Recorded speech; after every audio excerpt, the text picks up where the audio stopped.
They said life has a way of testing you when you least expect it. For Ethan, a struggling single dad working 2 jobs just to keep the lights on, every day already felt like a test. But on one fateful afternoon, as he hiked into the woods with his young son, Ethan's ordinary struggle collided with an extraordinary moment, one that would change his life forever. Because that's the day he found a billionaire, yes, a real billionaire trapped and sinking in quicksand. And what Ethan chose to do next, will break you, and then heal you. Act 1, Introduction, The Struggle. Ethan wasn't the type of man who complained. Life had dealt him hard cards. His wife passed away 3 years ago, leaving him alone to raise 8-year-old Lucas. Since then, bills piled high, savings drained fast, and Ethan worked construction by day and stocked shelves at night. He was exhausted.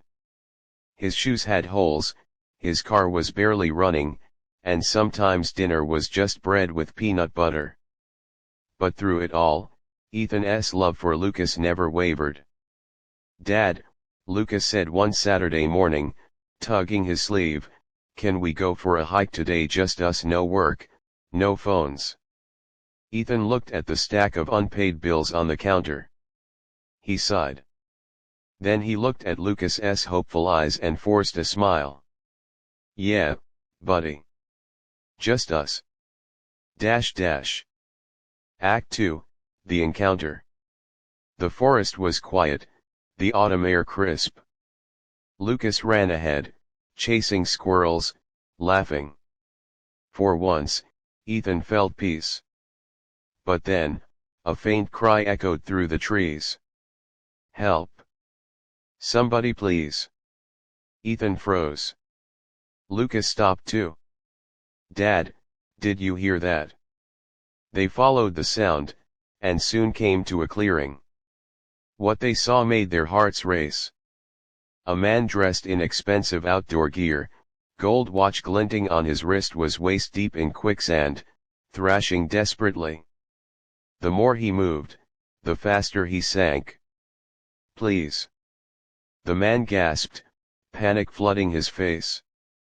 I can't get out." Ethan scanned the area. No rope. No cell service.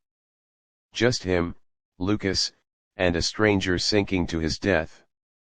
"Dad, we have to help him," Lucas cried. And Ethan, though he knew the risk, didn't hesitate. He ripped off his jacket, found a sturdy fallen branch, and crawled dangerously close to the edge. "Grab this!" Ethan shouted. The man clawed at the branch, his watch nearly slipping off. With every ounce of strength, Ethan pulled, muscles screaming, until finally with one last heave the stranger was free. They collapsed on solid ground, gasping for air. Act 3, The Revelation. "Thank you," the man panted. You saved my life." Ethan nodded, brushing mud from his hands. Anyone would have done the same. But Lucas tilted his head, eyeing the stranger's watch. "Dad, isn't that, like, super expensive?" Ethan chuckled. "Kiddo, let us not worry about that."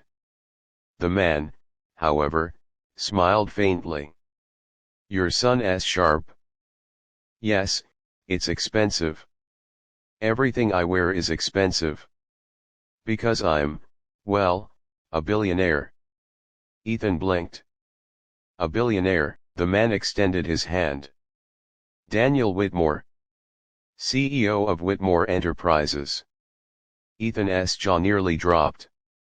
He'd seen that name on skyscrapers, in magazines. Whitmore was practically royalty in the business world.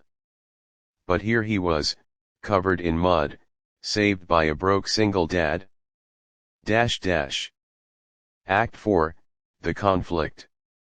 Daniel insisted on giving Ethan money on the spot. "You saved me. Let me write you a check." Name your price. But Ethan shook his head. No, I didn't do it for money. My boy's watching. He needs to see that we help people because it's right, not because of what we'll get. Daniel studied him, shocked. He was used to people begging for his wealth, not refusing it. Lucas piped up. But Dad, we really could use help. Ethan smiled sadly. We'll be okay, buddy. We always are. Act 5, Twist of Fate. The next week, Ethan's life crashed harder. His car finally broke down. His landlord taped an eviction notice to their door. Ethan's hands shook as he tucked Lucas into bed, whispering, "It'll be okay," though he wasn't sure how. Then, a knock at the door. It was Daniel. He wasn't in a suit. He wasn't surrounded by assistants. He was just Daniel. Holding 2 pizzas. Thought you could use a friend, he said. Ethan stared in disbelief. Over the next weeks, Daniel visited often. He played catch with Lucas, helped with groceries, even rolled up his sleeves to fix Ethan's leaky sink. Lucas adored him.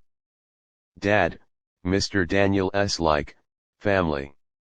Ethan couldn't deny it. But he still refused money. Until the day Daniel came with a serious look. Ethan, listen. You saved me once. Let me save you now. Come work for me. Not charity, real work. Project manager. You've got grit, leadership, honesty, the kind of man I want in my company.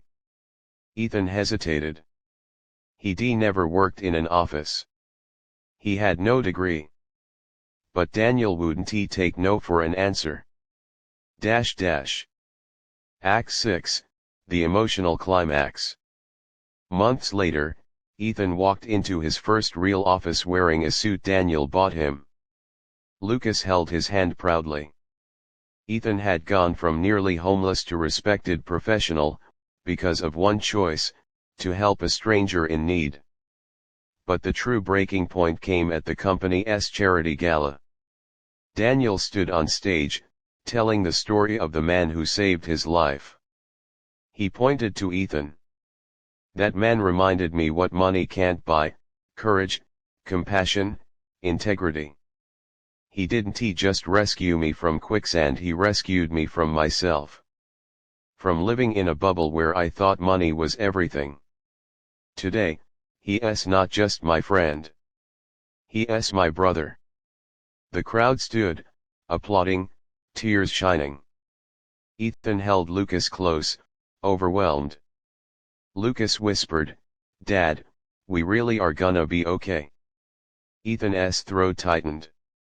"Yeah, buddy. Better than okay. Ending, positive message.